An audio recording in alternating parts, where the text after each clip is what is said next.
if I made an offer to you, how would you like to never lose your wallet again? You don't have to search for your wife's purse. There's no credit card that you have to worry about because I have this great new digital currency. And if you play your cards right, you could get it implanted under your skin. What's the catch, you ask? Oh, I don't know. Just turning over your free will to the Fed. But don't worry, you get this nifty new thing called online banking. Wait, we already have online banking. But on the bright side, you can have programmable money. And of course, the programmers all work for the Fed and the government. So it's actually a pretty bad idea, especially if I've ever read the book of Revelation. I'm just saying. The name sounds a little boring. What could possibly be scary about a central bank digital currency? Well, today, I have a very credentialed guest. It's not just some whack job like me. This is a guy who's actually the father of quantitative easing. But don't let that fool you. That's not the quantitative easing that he suggested. He's going to introduce you to the mutant cousin of the creature of Jekyll Island, CBDC, hidden underneath layers of lifeless economic jargon that maybe is the scariest dragon you've ever seen. But don't worry, I brought one of the best trained dragon slayers in the world. He is a world-renowned economist, graduate of the London School of Economics, with a doctorate in economics from Oxford. He's a former senior managing director at Bear Stearns and the creator of the term quantitative easing. We brought him in from Germany to talk to you. Welcome to the podcast, Richard Werner. First, let me ask you, if you're living with pain in your life, have you had just about enough? Because I got to a point in my life where I'm like, I can't do it anymore. I was tired of trying the next thing, and I was really tired of getting up every morning and just wanting to go back to bed because it hurts so much. You don't want to take drugs that leave you feeling loopy. I used to be in this situation, but I'm not now. My wife finally made me try Relief Factor, and I got my life back. And then I started doing commercials for them after that. They asked me to do commercials years ago, but I didn't think it was going to work for me, and so I didn't do them. I won't recommend something that hasn't worked for me. This is not a drug. This is a supplement that you take that fights inflammation. It can reduce or eliminate your pain. You take it every day. Over 1 million people have tried Relief Factor's Quick Start Kit, which gives you 3 weeks. You take it as directed for 3 weeks and then see if you don't feel better. I mean, it may start after 3 weeks like it did with me, where I was like, wow, I just feel better. I mean, that's just me, because you don't feel it in your system at all. Then I stopped taking it and I learned my lesson. Oh, wow, it does work.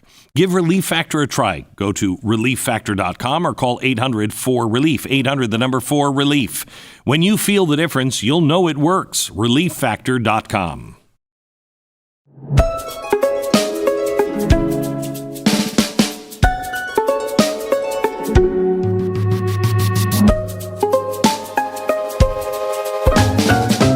Thank you for coming in. I appreciate it. You're welcome. It's a pleasure. It's a delight. Thank you for having me. You bet.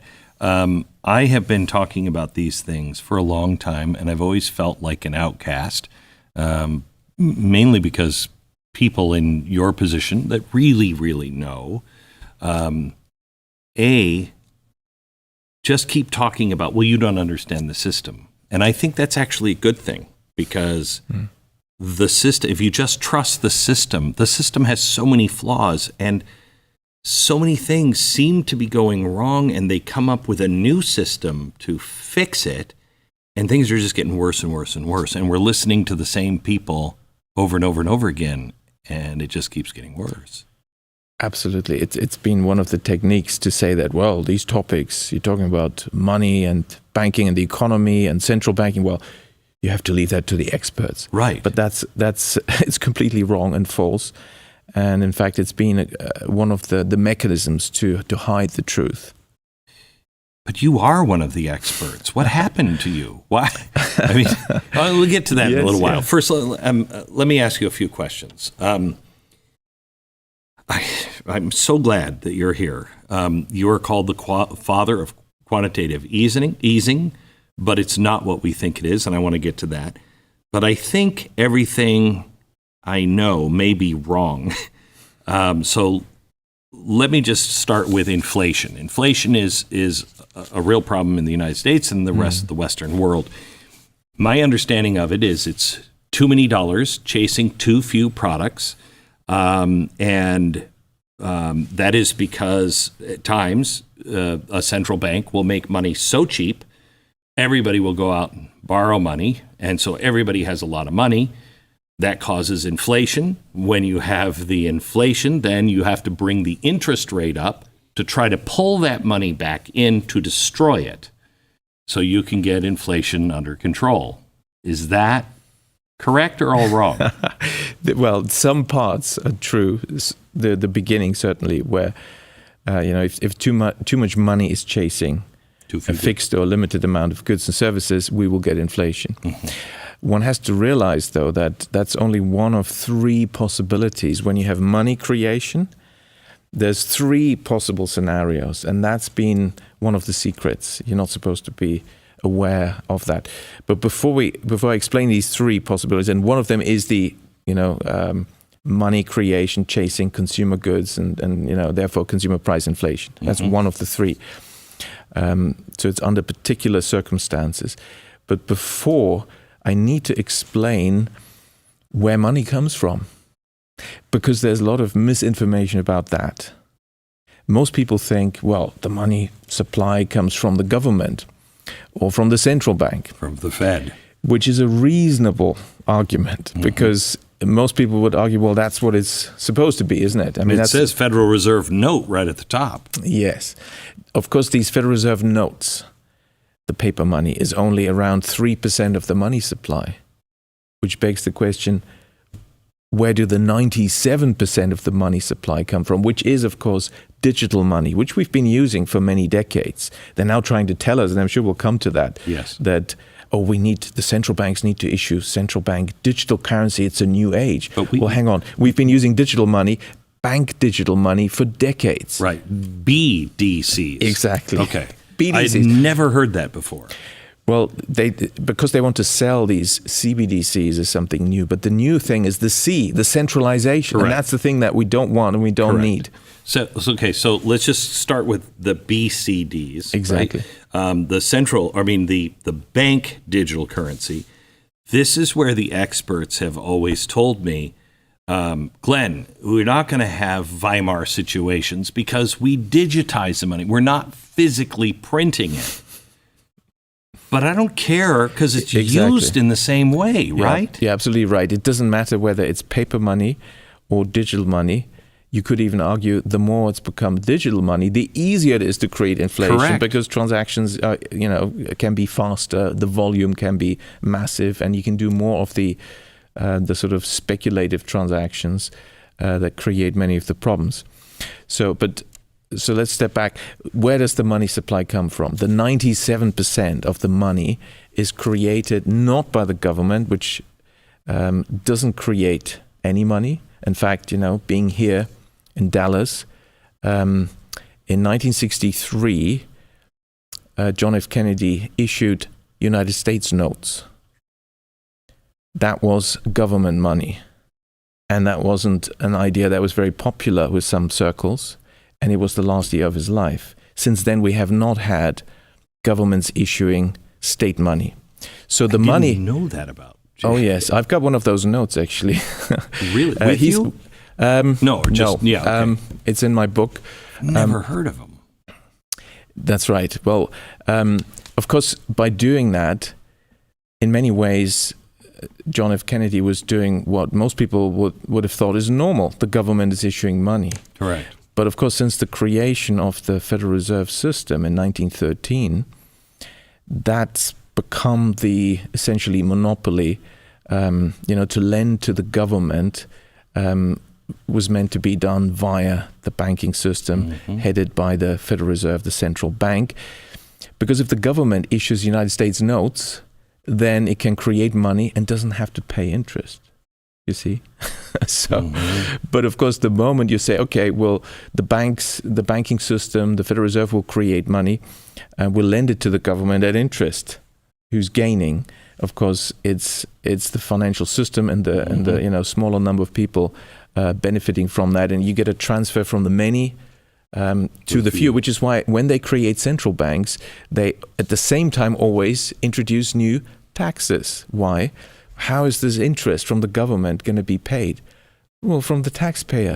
So when the Fed was created, it's the same time when they introduced for the first time the federal income tax. And of course, if you go back... So they actually go hand in hand. They do. And we know this from history. It's always the same. So when one of the oldest central banks was created, the Bank of England, is a 100% privately owned bank, essentially a central bank, although it was privately owned. They did this through a law which was about imposing taxes. It mentioned, and will create this entity. They sort of kept that hidden in the law, but the first part, the front of the law, was mostly about all these new taxes which will be introduced in order to then actually raise the money to pay the interest that the state would then pay to the Bank of England, you see. Wow. So, well, we can come back to this. So the governments don't create money anymore. They've outsourced this. And funnily enough, though, the central banks only create a tiny part of the money supply, usually around 3-4%. And the majority of the money supply is actually created by banks. Now, before the introduction of central banks, it was... depending on the country and the time period, but it was mainly also the banks that were creating money. And in many ways, I mean, there's also advantages of the system because it's decentralized. And in the US, for many decades, there'd been free banking. Everyone could set up a bank. And if you do a good job and you've got good credit, your bank notes, because all these banks were issuing paper money, the bank notes. And if somebody borrows, they get bank notes, you see, and that's how money is created. If you do a good job, then this bank would thrive. And so it was free market competition.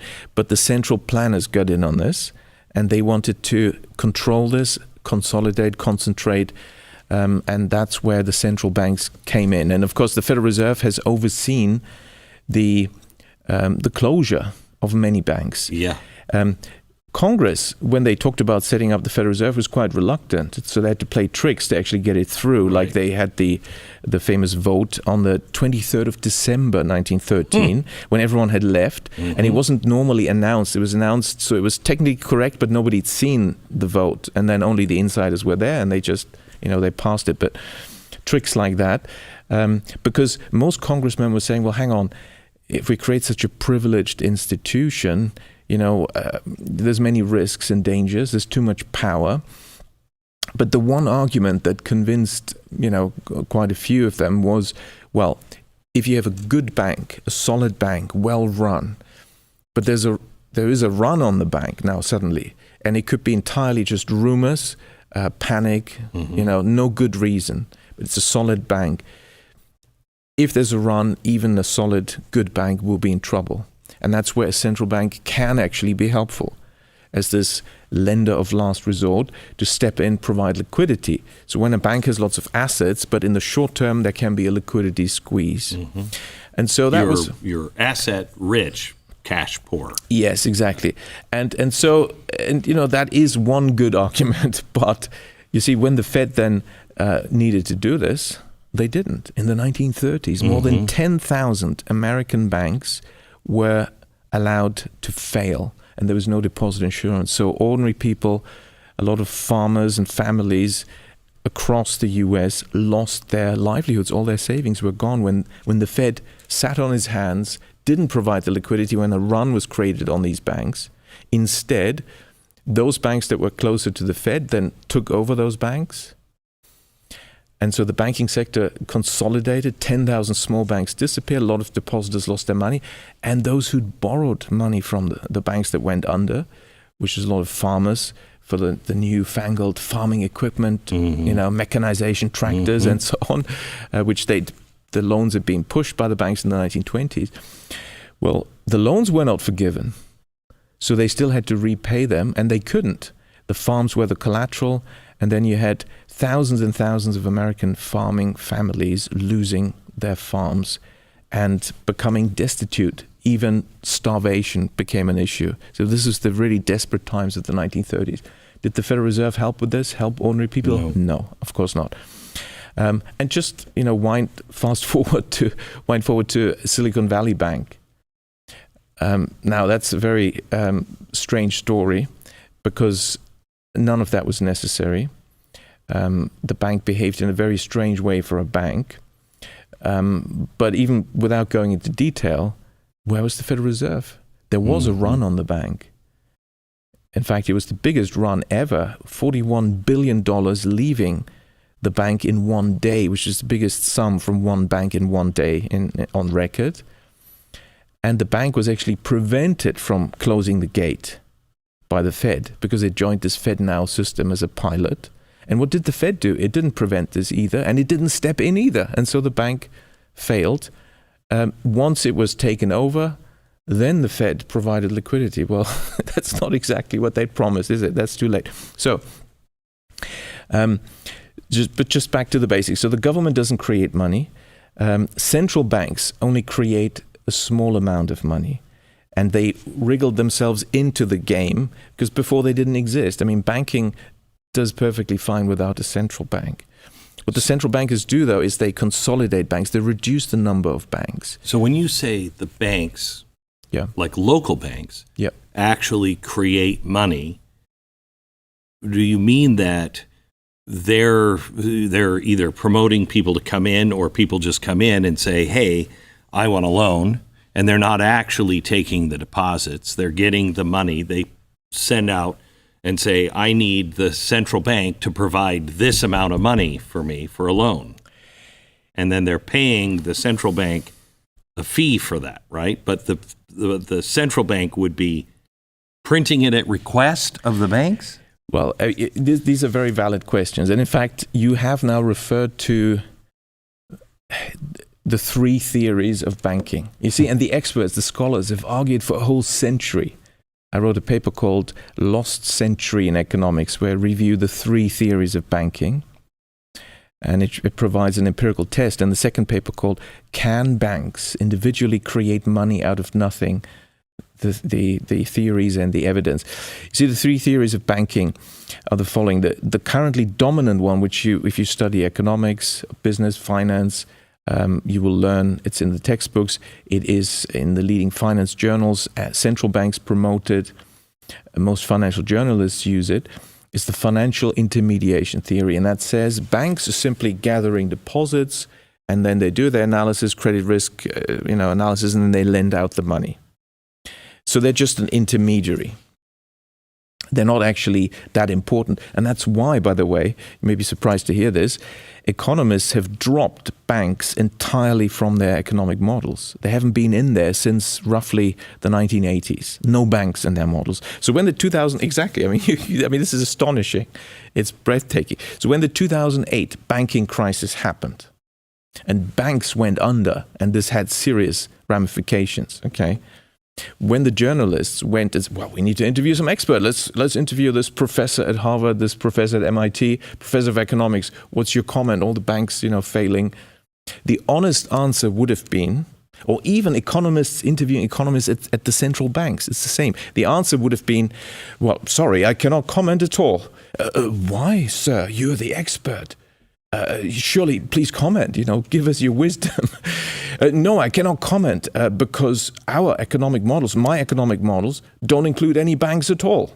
That would have been the honest answer. Did they admit that? Did they say that? No, I've never even heard that. That is the truth. Even the models, the cutting edge, latest theories and financial models used at central banks, the so-called DSGE, Dynamic Stochastic General Equilibrium models, include absolutely no banks, no financial sector.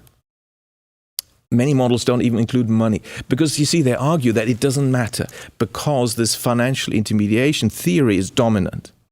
But, that's back to your first... What is the theory? Exactly. This is like... I know, it defies common sense. It defies common sense. Right. The first time I read modern monetary theory, I'm like, Who believes this? Who believes this? Well, these economists have certainly created a whole confusion of theories. But this has been the dominant argument in the mainstream theories, that banks don't matter, we can drop them from models because they're just intermediaries, and therefore there shouldn't be banking crises. If a banking crisis happens, it shouldn't matter because the banks are not so important. They're just intermediaries. But you see, there's two other theories, and you refer to at least one of them. The next one is the fractional reserve theory, and that's where somehow there's the banks and there's the central bank also involved. It argues that individually each bank is an intermediary, taking deposits, lending out money, but as banks interact, including with the central bank, there is money creation going on. And let's not go into details of this theory, because I'll tell you the empirical test I did of these three theories, and let's focus on the one that was empirically proven to be true, which is the last one. Now, this one is the most shocking of the three theories. It's the oldest. It was dominant until they came out with this fractional reserve theory around 1920. So before then, so more than 100 years ago, quite a few scholars were aware of this, and it's called the credit creation theory. Now, this one says, no, banks are not intermediaries. They don't just, gather deposits and lend out money. In fact, the truth is a bank is not a deposit-taking institution that lends money at all.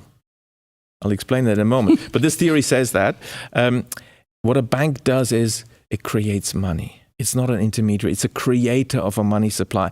And each individual bank has this power, even a small local bank. You may not notice it, may not see it, but economically this is what happens.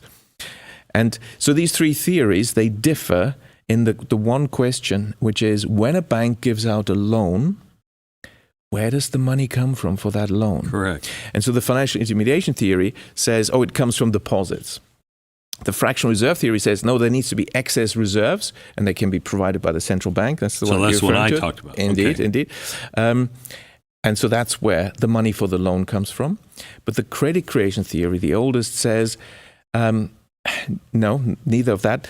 The money for the new loan that a bank is providing comes from nowhere. It's newly created by the bank. And empirically, I did the test. And is that because of digitalization? No, actually, because digital, switching from analog to digital is a technology, but it doesn't change the content. Okay. And the content is actually a legal process. And at law, it's very clear, banks don't take deposits and banks don't lend money. Why? At law, there's no such thing as a deposit. It's very clear in English law, where modern banking was created with the Bank of England, and also the law, legal system came into play at the same time to suit the system. And it turns out that there's no such thing as a bank deposit. At law, it's simply a loan that you're giving to the bank. Correct. So you're lending money to the bank. That's why if they default, that deposit doesn't come back to you. That's right. Exactly. It's not protected. If you put your money into a non-bank institution, a stockbroker that doesn't have a banking license, then when they go under, it's troublesome, but your money will be safe. Ultimately, it may take time, go through the rigmarole, but it's never encumbered because they never owned it. But when you lend your money, like to a bank, it's on their balance sheet, they own it, and it's gone. Of course, we have deposit insurance. So until that amount, it will be replaced by the government, by the insurance system. But technically, What about private banks that are fiduciaries? They can't. That's not their money, right? Well, that is a type of business that banks also do, the trust business, the fiduciary business. And technically, that works a bit different. But every bank that has a banking license, while some may focus on the trust business and do more of that, where there is technically a different process and we don't get this money creation, they also have the power to create money by giving a loan or by purchasing assets, which is the same thing actually. Because let me just actually finish the explanation. So banks don't take deposits because there's no such thing as a deposit at law. But surely they lend money? No, they're in the business of purchasing securities. such as government bonds, but also, you see, if you take Your a loan, home. a mortgage, that mortgage document, the loan agreement, that is a promissory note that you issue. Now, at law, the paper money is also a promissory note, of course. And I mean, it has particular features. I mean, I've got one here from that grand old institution, the Bank of England, and it says, I promise to pay the bearer on demand the sum of £50. So that is, at law, a bill of exchange of a particular type called promissory note, and it's the particular subset called bearer promissory note, because, you know, anyone who holds this can demand the money. Obviously, if you go to the Bank of England, they'll just say, okay, fine, we'll just turn it into, you know, two £20 and one £10 note. Right. So they'll issue other promissory notes. But so banks are in the business of purchasing securities, and the loan contract is also a security. It's a promissory note. Now, not the bearer one. It's very clearly identified, you know, all the parties are named and so on. But at law, it is a debt instrument. And that's what banks do. And you say, okay, interesting detail, but as long as I get the money, you know, how does the bank give me the money? Well, the banker will say, you'll find it in your account with us. If he's careful, he or she's careful. If they're a little bit less careful, they might say, we'll transfer it to your account. And that would be incorrect, because no money is transferred. Why? Because actually what we call bank deposits is simply the bank's liability to us, to the public. And all the deposits are created at one stage, originally through some lending, when they purchased a promissory note, and then they also had to record their debt. Because remember, it's what we call a deposit, is our loan to the bank, and their record of what they owe us is what we call deposits. So when the bank gives a loan, it purchases the loan contract, and then the accounts payable liability arising from the loan contract is recorded. And this is where banking is still technically slightly illegal, as I showed in one of my papers. How do banks create money out of nothing? Is another paper. Because they slightly incorrectly then present this as another type of liability called customer deposit. But clearly no customer has deposited it, you see. Wow. That is I think banking. I've learned more about the banking system in the last few minutes than I've learned in my entire life. Did you, back in the 80s, I believe it was, when Japan was, I mean, everybody thought Japan was going to control the world, and then it just stopped and folded. Is this when you, because I think you were the guy over in Japan that recognized the problem and the possible solution, which hasn't worked out real well, but you say they're not doing what you suggested. Yes. You figured this out, that the money wasn't coming from the central bank. It wasn't that they were printing about it. It was coming from the local banks, right? Yes. Because of the history of Japan being destroyed and needing to be rebuilt. Yes. And of course, the high growth period that Japan enjoyed and experienced, you know, in the 1950s and 60s, double-digit economic growth. Right. What is called by some, you know, an economic miracle. And the same system, by the way, has been implemented in Korea, in Taiwan, and then, of course, from 1978 under the leader Deng Xiaoping, also in China. It's the same system that is centered on an understanding of the banking system. Because if you understand what you can do with a banking system, and America has a great banking system, and the greatness is that it has thousands of banks, a decentralized system, many small local banks, community banks. That is the best system of all. And that's what also China realized. They used to have one bank, a Soviet-style Stalinist economy under Mao. Then Deng Xiaoping came to power, and he realized, well, this is not the best system. And he traveled to Japan. He wanted to find out, how did you guys do it? I want this high growth. We want to have prosperity. He was very open about it. He said, I'm not really an ideological person, this whole communist stuff, let's just deliver for the people. He said that in speeches, literally, which is quite radical.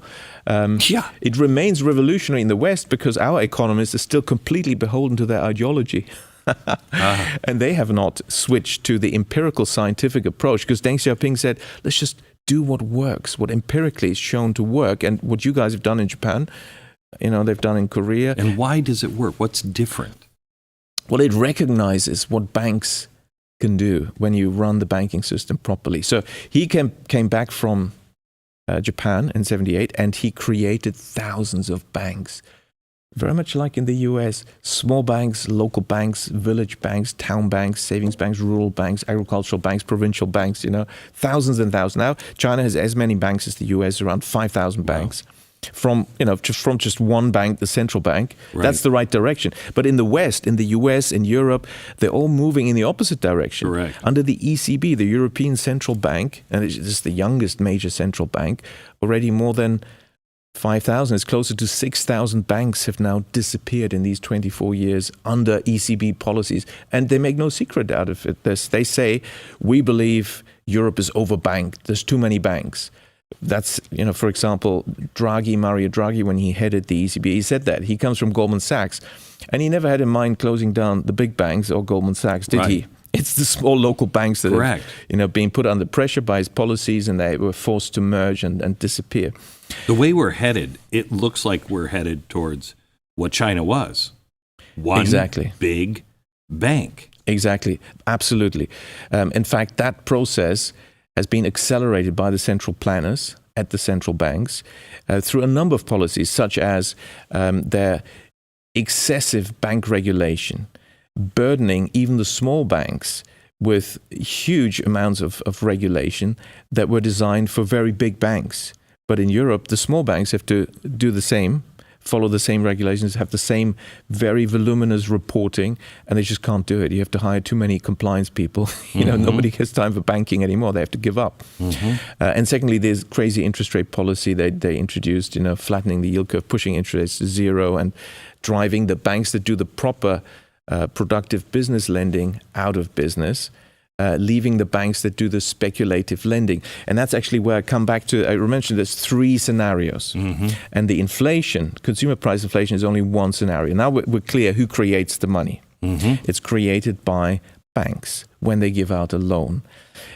But also, likewise, we should now look at every loan differently, because loans, they're not just a sort of transaction money moving from A to B. No, this is new money creation. Every loan is new money creation, therefore will have consequences.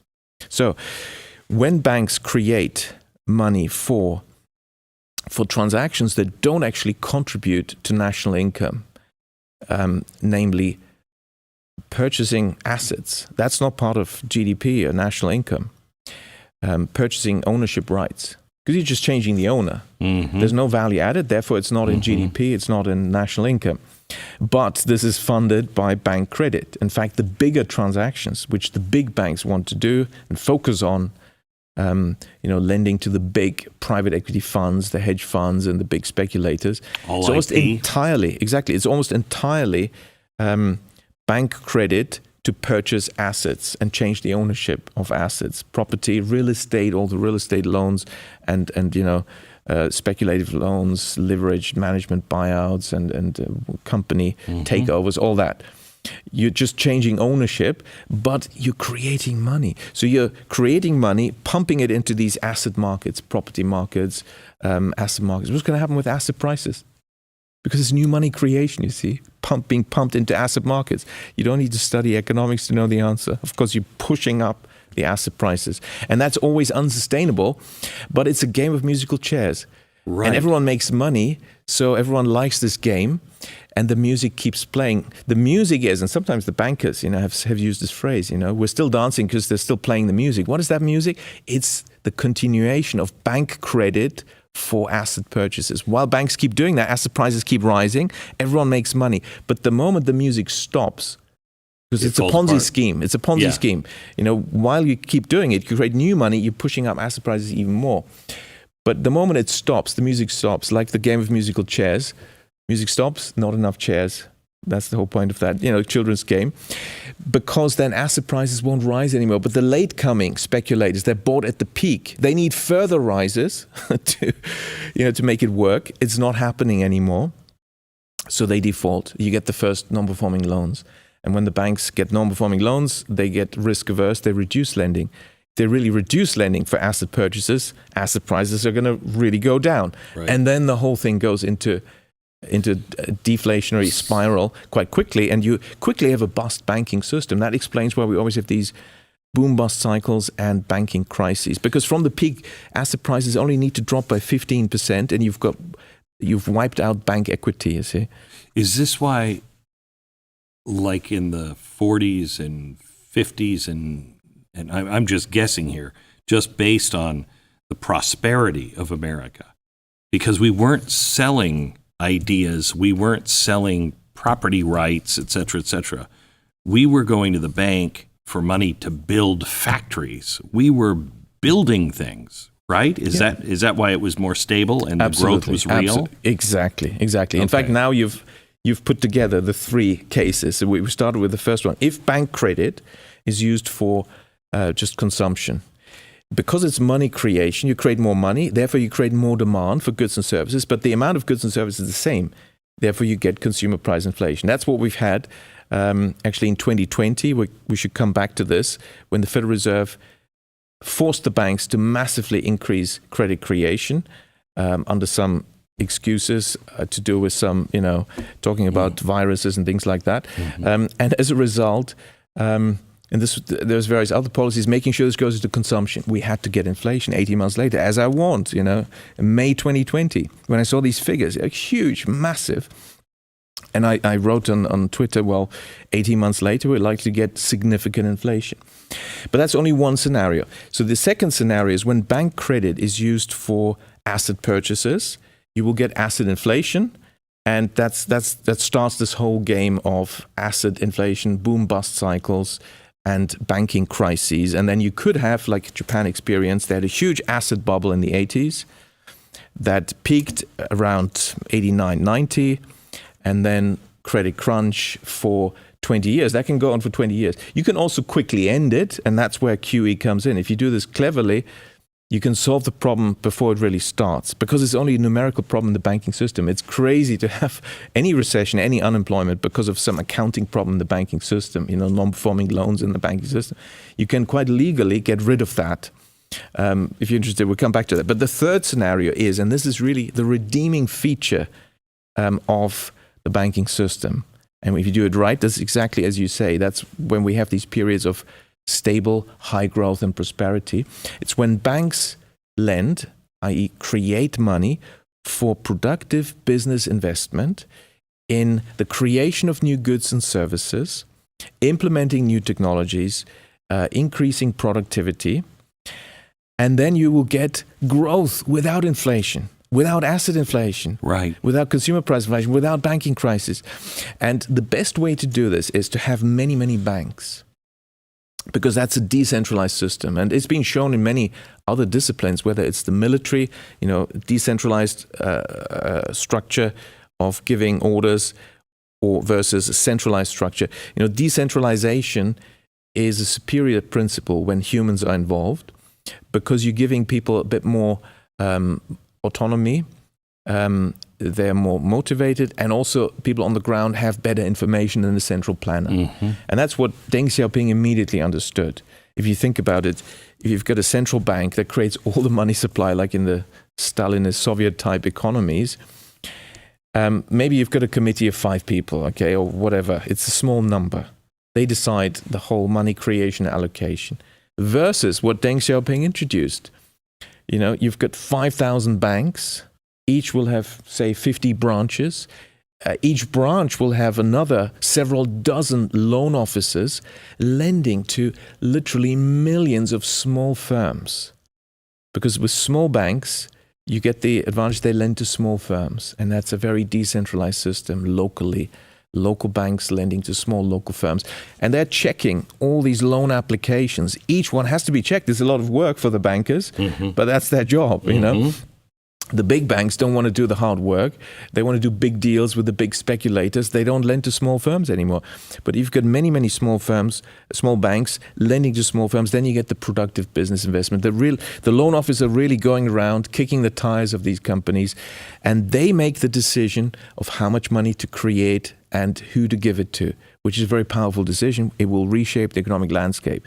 Therefore, if you can make sure that banks mainly lend for productive business investment, and the way to do this is to make sure you have many banks, particularly local small banks, lending to small firms. Then you will get high growth without inflation, without the asset inflation and banking crises, and you get stability. Also get a more egalitarian system where, if you work hard, you can work your way up, be successful. That's the American way, really. Correct. And that's why America has had a strong economy, because it's been decentralized, all the states and these thousands of banks. But of course, the Fed has worked against that. I mean, the Fed killed more than 10,000 banks, we said already, in the 1930s. And even in the last 35 years, they killed another almost 10,000 banks through their policies. And they're proud of this because we're making the banking system more efficient. Yeah, but it doesn't make sense. In 2008, they told us these banks were too big to fail. And we have to stop these huge banks because when they fail, they'll take everything down. And then all they did was make these banks bigger. Precisely. And the regulation introduced has only helped the big banks.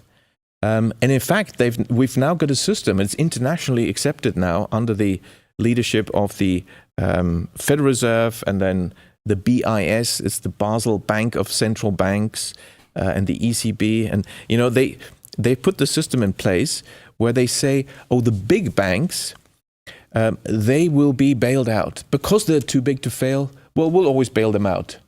The small banks are, they're the ones that we're going to close down. Literally. Right. When the problems are caused by the big banks, but they turn this around, they use this as an excuse to further consolidate the banking system. Why? Because it increases their power. Ultimately, they're central planners, and they want more power. And their absolute power will be reached when they've driven out all the small banks out of business. They only deal with a small number of big banks. And essentially, you can consolidate into one bank, and then you're back in, with the Soviet-style system.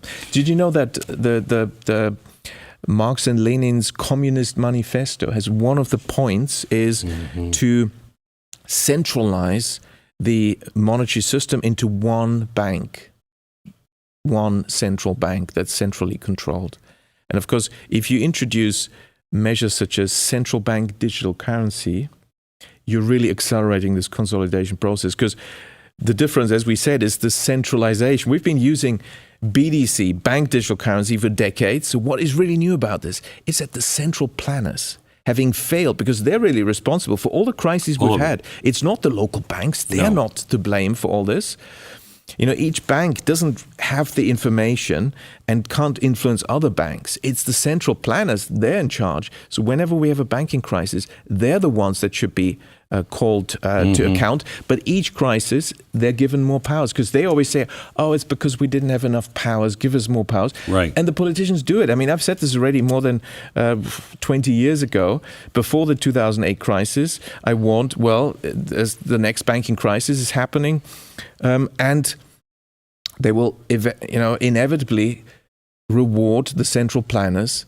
I want that it's the central planners doing this, because they create the next asset bubble. When it bursts, then you get the banking crisis. They get more power. We've got regulatory moral hazard. So the central planners love crises, and they just create more and more. And the CBDC, you see, the central bank digital currency, is really, so what is it? I mean, it's not new. We've had digital money. The banking system works fine. We don't really need it. There's no need for CBDCs except for the sake of the central planners. They wanted to have more power, and the main description of what it is really the central bank saying to the public, you can now open an account with us at the central bank. So it's the bank regulator, because they're at the same time bank regulators stepping into the arena, competing against ordinary banks. Who's going to win this game? When the umpire suddenly says, I'm going to score myself now, I'm going to use all my powers to whistle and give red cards, and the umpire is going to win the game. It's a pretty boring game, to be honest. Right. So let's... I've talked about the dangers of CBDCs for a long time, most Americans still don't really know what it is. And I think you do too, it's going to come down the pike fast, and it's going to come with a crisis, and they're going to say, look at all of the advantages. You got to get into this now. And I think the vast majority of people will go right along with it. It's a terrifying end of freedom, end of free choice kind of stuff. Absolutely. And, if you've ever read the book of Revelation, yeah, it is that system, or could be used as that system. Indeed. It is a totalitarian control tool of historically unprecedented proportions, giving so much power to the central planners, a small number of central planners at the central banks, that is so unprecedented. Even the famous dictators or infamous dictators of past days past, could have only dreamt about this. They didn't have the technology. And as the central planners admit themselves, well, with the CBDC, we can then decide what you can buy, where and when, and depending on who you are, we will have the technology and the power to enforce that. Literally, they've said this. It's all programmable. Exactly, the programmability. And you don't actually own it because you can't take it out, right? So you don't own it. It's property of the bank or the central bank. And if they want you to buy something because there's a problem in the economy, they want you to buy a certain product, they can make it advantageous to you to spend that on this product. They can even say, this amount of money is going away. If you don't buy this product, you're going to lose this money, correct? Yes, indeed, of course. Right. And you won't be able to actually buy the things you want to buy because, and that's where they're working at the same time with AI to put the system in place where they can literally, as you want to pay, it'll be quickly checked who you are, where you are, what time it is, and if it doesn't meet the parameters, for example, it could be any excuse, like there's too much carbon footprint here, or you're outside the area that's allowed for you, and this is again carbon footprint excuse or whatever the reason, you're not allowed. Then you notice, it doesn't work. I can't actually use the money. So the money it's not your money, as you say. It is just conditional money. It's permit money. And each time, essentially, you're submitting an application to the central banker. Please, may I now do this transaction? And they can make the decision, which, of course, usurps fiscal powers. It usurps the power that in the past is only in the hands of elected parliaments and elected representative assemblies. So it's an extraordinary coup d'etat by the central planners to have absolute power. And of course they will say, oh, your privacy is confirmed and we will not look at what you're doing, and these are conspiracy Then why do they need theories. this? But exactly. And actually there is no reason. As some of them, like Neil Kashkari, who's the head of one of the Federal Reserve banks, has admitted, there's actually no reason for this. It's a solution without a problem, except, of course, the power, the control. So I've heard modern monetary theory, which is basically we can have as much money supply out there as we deem, and we don't even have to tax people to get them to raise the money if we're the government. And we won't have any problems as long as we have instant information on what is being purchased and sold. And so if inflation starts to go up, we can just shut the money off.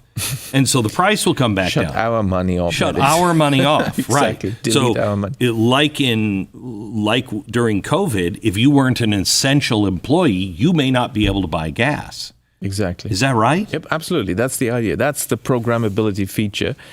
And of course, several schools of thought in economics have been pushed in the media very much as a justification, provide the argument. But of course, this MMT has a number of serious flaws. There's a number of assumptions which are plain wrong. For instance, it always argues that the government equals the central bank. It's the same thing. And that's not true.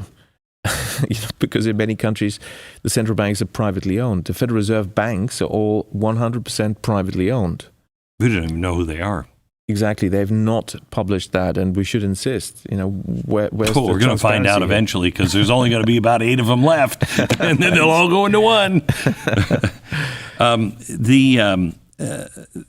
The idea that we're printing or borrowing $1 trillion every 100 days scares the living daylights out of me.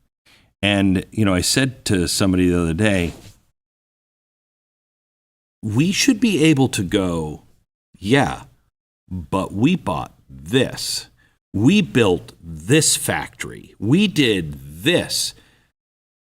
I can't point to anything. $1 trillion is a lot of money. And I can't point to anything that we have made other than more work and paperwork and more attorney work for everybody. Yes. If we were borrowing that money and we were actually, saying we're going to be competitive with Taiwan for chips right now, it would be like the small bank, right? Yes. And that would justify it. And you're absolutely right. So that is the big flaw in these policies of outsourcing everything and deindustrializing, because they're doing it to Germany now and other European countries, deindustrializing, very artificial, pushing out all these companies, when really that is the value added. Correct. That creates jobs, and if you don't have that at home anymore, you lose all the know-how with that, all the processes. Which is why the Chinese were very happy when Western companies said, "You want us to do it? We'll do it. Yeah, keep coming." So when you were, when was it, 2003? You were named Global Leader of Tomorrow by the World Economic Forum. Now, I know you don't have to apply for that. They just kind of name you. But the World Economic Forum, everybody says, oh, they don't have any power. They have extraordinary power because of the people that go there. It's not, they choose to do the things that they're all agreeing to. But they're changing everything, and they're dismantling the West. We see this struggle as Trump versus Biden. It's not Trump versus Biden, because where's Trump and Biden in Germany, in Italy, in Sweden, in England? We're all arguing over the same things, and we're arguing over a little stage show, but the effects of it are exactly the same in every country. That's right. Right. And of course, they're moving the puppets in this on stage. Yes. And when I was there, so I was there twice, 2003 and 2004. I was supposed to be invited 5 times, but they changed their mind. They even scrapped this entire Global Leader for Tomorrow program. I asked too many critical questions, it turns out. Then they introduced this young Global Leader program where they took the ones they wanted, and I, of course, was no longer invited. That's how they did it. Right. But when I was there, I met President Clinton, I met Angela Merkel, the German, future chancellor. She wasn't chancellor. She was a nobody, basically. But somebody said, oh, Richard, you should meet this lady. Very important. Okay. And there she was. And, got her card and had, did some small talk, although I didn't find her very charismatic at all.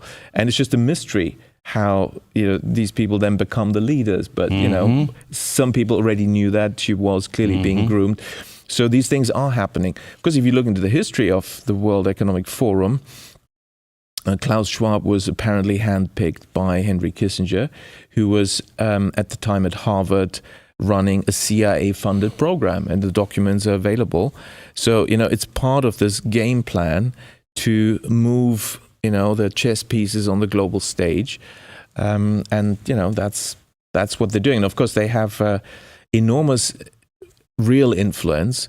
It's one of the channels in which these policies are being disseminated. And we saw it in 2020 under these COVID Unbelievable. PSYOP policies, just how coordinated they were. Oh, because if they were sensible policies, you could say, oh, it's because it's sensible, that's why we're all doing it. Well, they were not sensible. Correct. Some of them were the most ridiculous policies, but they were just enforced and pushed through, and identical nonsense policies in all these countries. That was really scary and revealed the concentration of power that is the reality today already.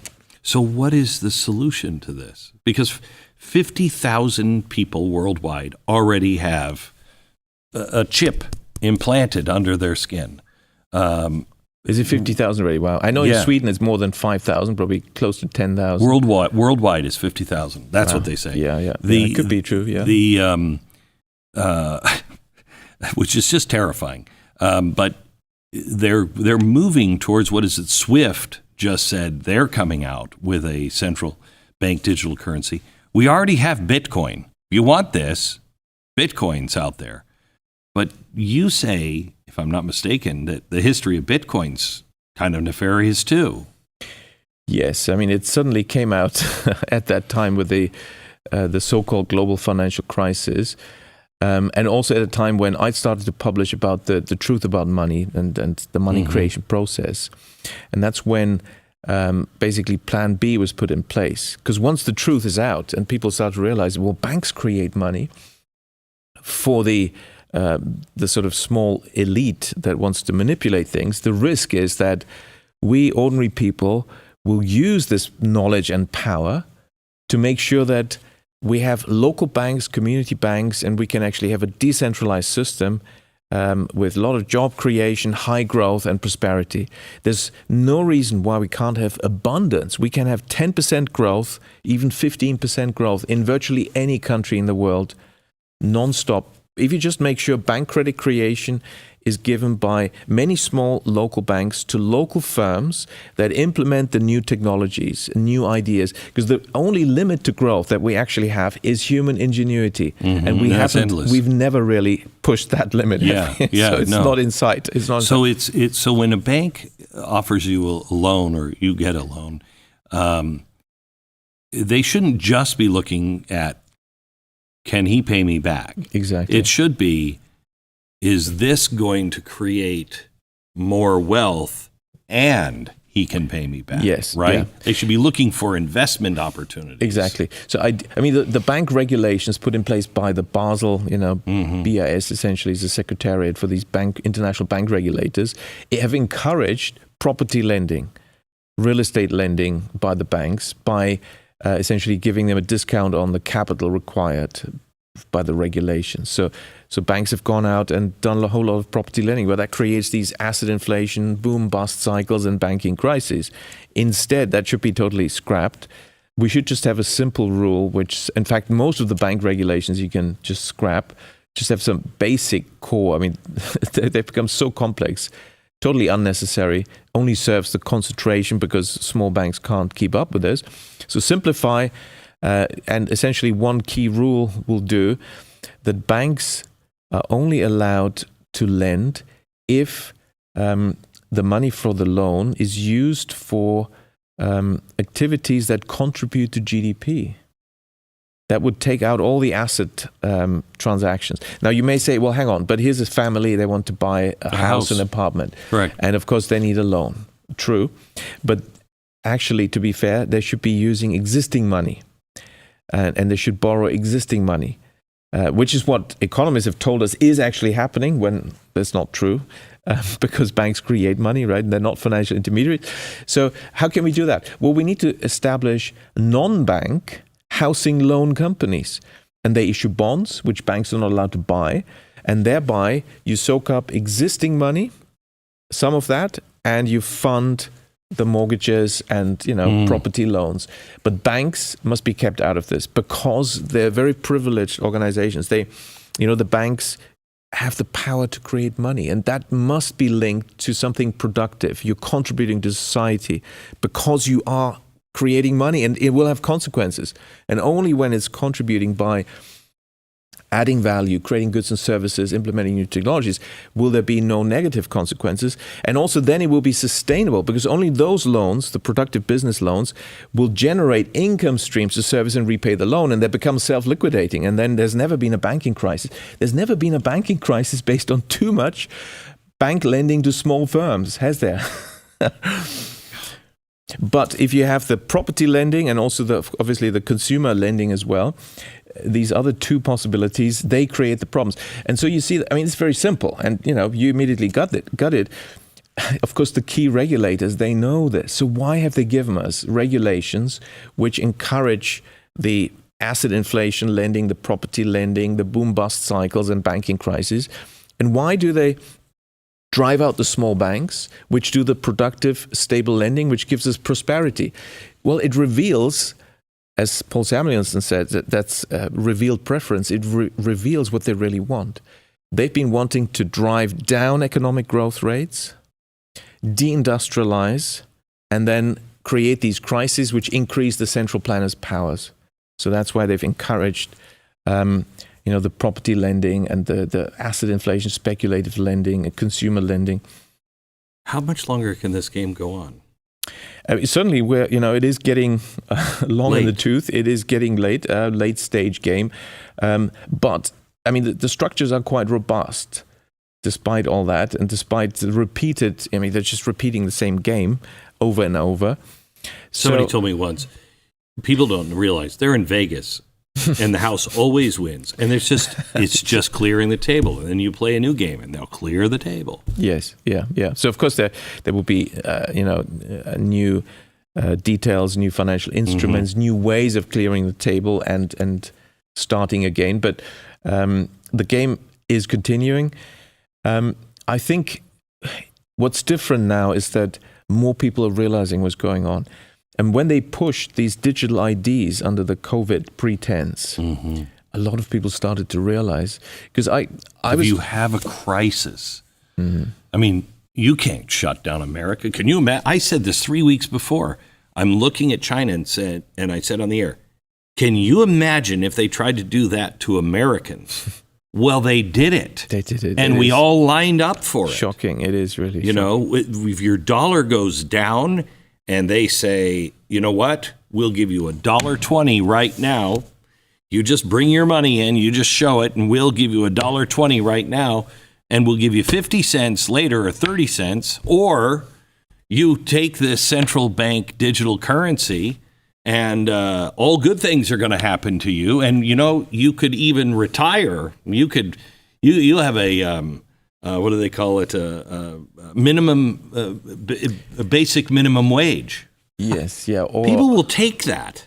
Yes, or universal basic income. Yes, that's what it is. These are basic, exactly. And I've said this actually since 2015, 16, because suddenly all these billionaires came out and they said, "Oh, we need universal basic income." Yeah. Now that's an old idea. It was actually first formulated in the 1920s, and it was considered sort of socialist, almost communist idea. Well, how come now all the billionaires are endorsing this? Well, because now we have the technology. For what? Well, for central bank digital currencies. And when you introduce that, you need a carrot to get people to take the chip implant. You see?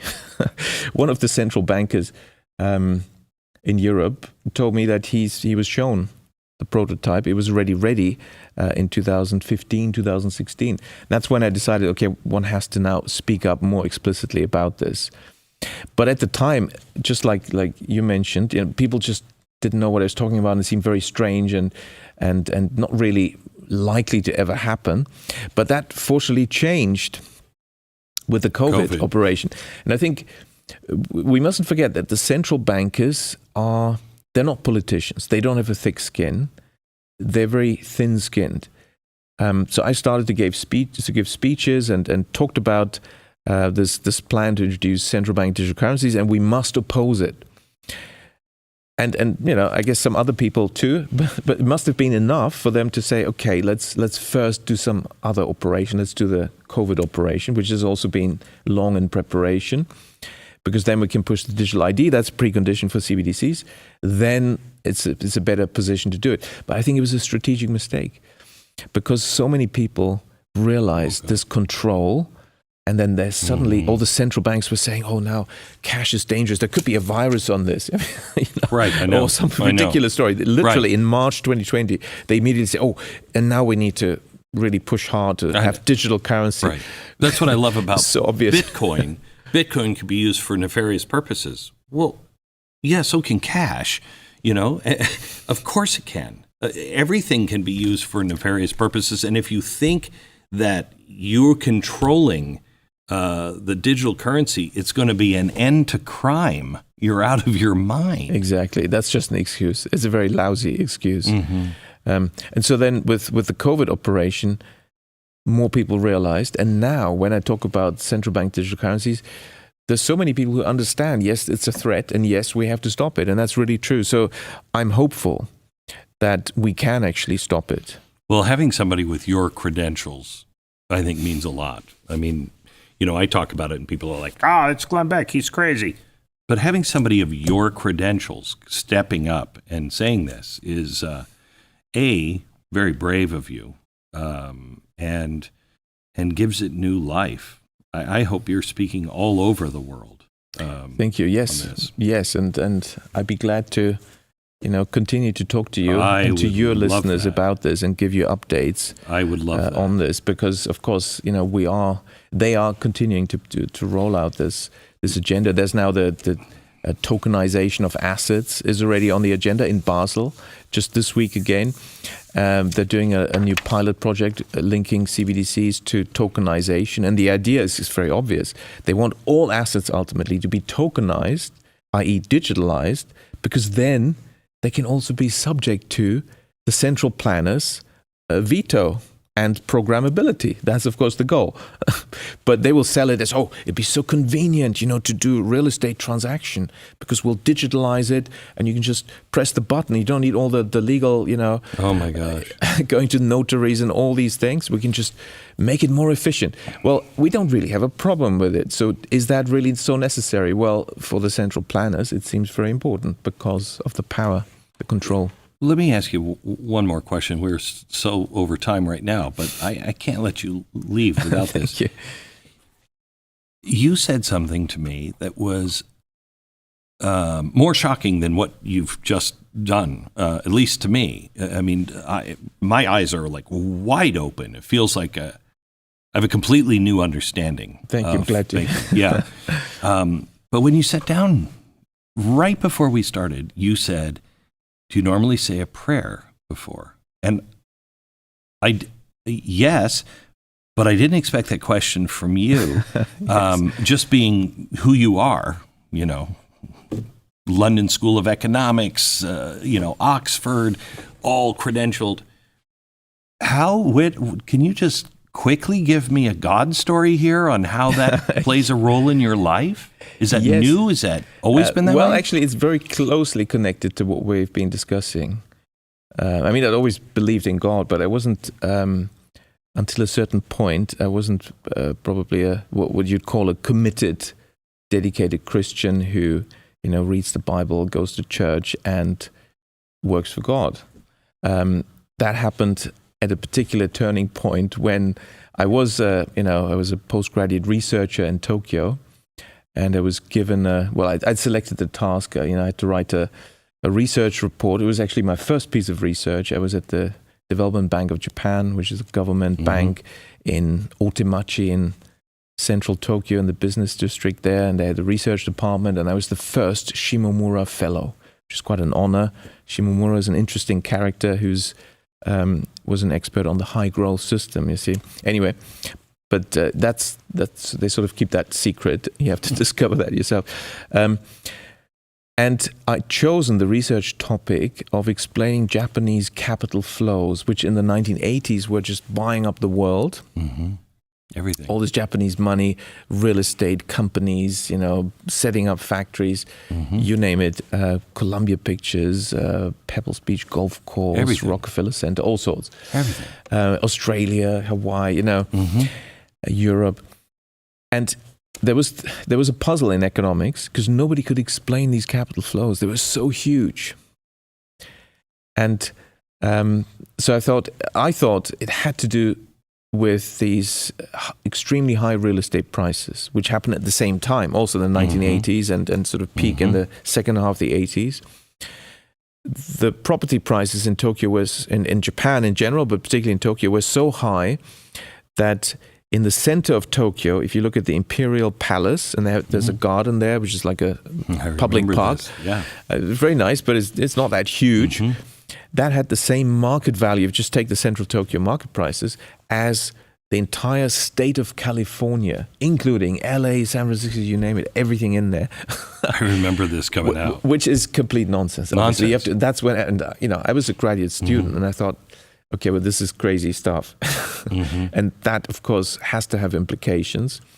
And to me, then, it seemed sensible from a Japanese perspective that if that's the market, so-called market value, well, obviously you want to diversify because this is not the real value, but you want to take advantage, so you want to invest abroad. So there had to be a link to those capital flows. I thought it's just, that's the explanation.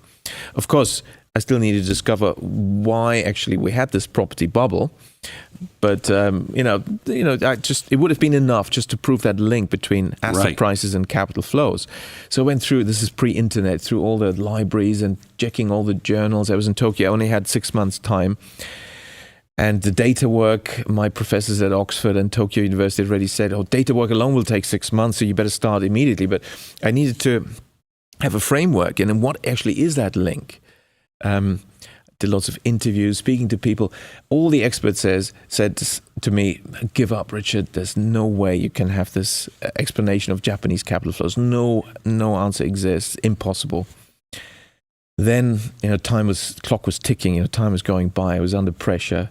Somebody said, there's the famous Professor Jeffrey Sachs in the US. He wrote on this topic with his PhD student. And they did a discussion paper at MITI. Okay, so I went to this Ministry of International Trade and Industry. They're all very friendly and helpful. Oh yes, yeah. We had Sachs Sensei was here, and yes, he did a study. Here it is. Great, fantastic. I was just a graduate student, so just having his study on this topic, and sure enough, he was talking about real estate bubble and capital flows. There must be a link. Same idea. And if I just have a slight modification, that'd be enough for my research institute. Everyone's happy. I don't have to discover the wheel, rediscover the wheel, have anything dramatic new. But then going through this, first, explained why there should be a link, and then conclusion, and therefore we conclude there is no link. So back to square one. It was a big shock. So conclusion was I'd spent more than 3 months, and I had not made any progress at all. I had nothing to show for, and they'd been really nice to me, giving me this. It's the first Shimomura Fellow, which is really for a young scholar already, assistant professor, associate professor. I was, and so they give me this big apartment in central Tokyo, treated me really well. And I would have to soon announce my results, which were nil. So it was pretty bad in my career, which had been fairly smooth until then. This looked like a major disaster in the making.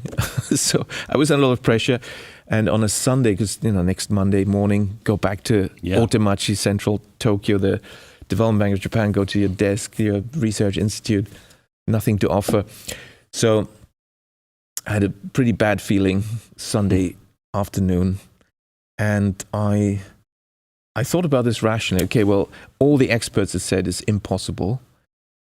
All the economic models, and economists concluded there is no link. There was no explanation. So I had an impossible task, but I still, and with the Japanese, you see, you can't change your topic. That would have been the easy cop-out. Okay, give me a different topic. Right. This one is impossible. Right. Would have been truthful, but was not an option. So actually, logically, the only thing that could help was a miracle. Right? I needed a miracle. Well, how do you do that? Well, we can't do it, but God can do that.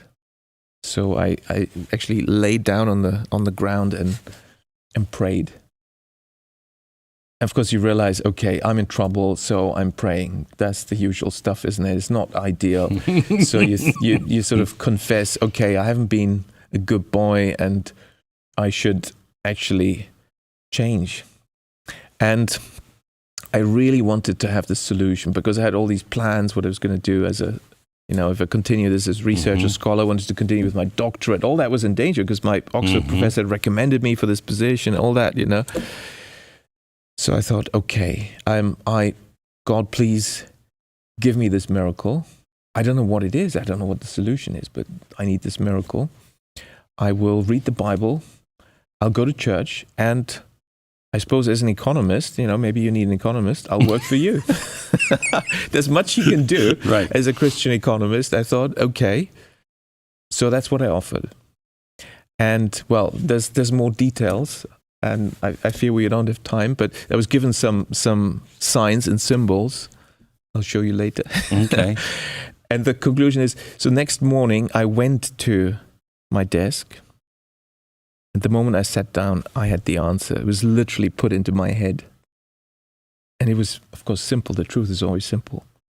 What the famous Professor Jeffrey Sachs hadn't considered was, his argument was this: if the Japanese want to cash in on this massively overpriced real estate, they'd have to sell it. But the foreigners weren't buying it because of crazy prices. So they were selling it to other Japanese. And therefore the money was staying in Japan. Therefore there's no link, you see. Mm-hmm. But I suddenly, immediately, instantly realized, no, the solution is banking. They're not selling the real estate. They're using it as collateral for a loan. And the next point is, though, which I also immediately I just knew, when banks give loans, they create new money. This is new money creation. Therefore, it's not pushing around existing money. It's new money creation on the back of this real estate, and some of it spills abroad as capital flows. So now I knew exactly what I needed, what data. It's bank lending to the real estate sector. There was an assistant, give me this data, please. And you look at capital flows, real estate lending, perfect match. And then it was easy. I was ahead of schedule as a result, because and it's the only paper that could explain Japanese capital flows. Perfect match. It's a great chart. You should look up the paper.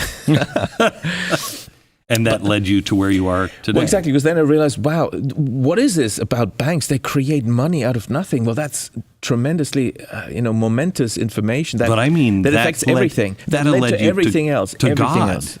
And led me to God as well, indeed. So I suppose, God took my proposal. So, and that's how I have continued to work against enormous resistance. That continues to drive me out of universities where, the pressure is builds if you speak truthfully about the banking system and the economy, because, you don't fit into the mainstream fake economics, which makes them look bad very quickly because it's not based on empirical evidence. I work very empirically, scientifically. So that's not appreciated, as you can imagine. And of course, then I moved into setting up community banks in the UK, and that really caused a lot of resistance in the UK. Yeah. It's not a supportive environment for setting up community banks. Oh, I know. Thank you. Please come back again. Thank you very much. I'd love to.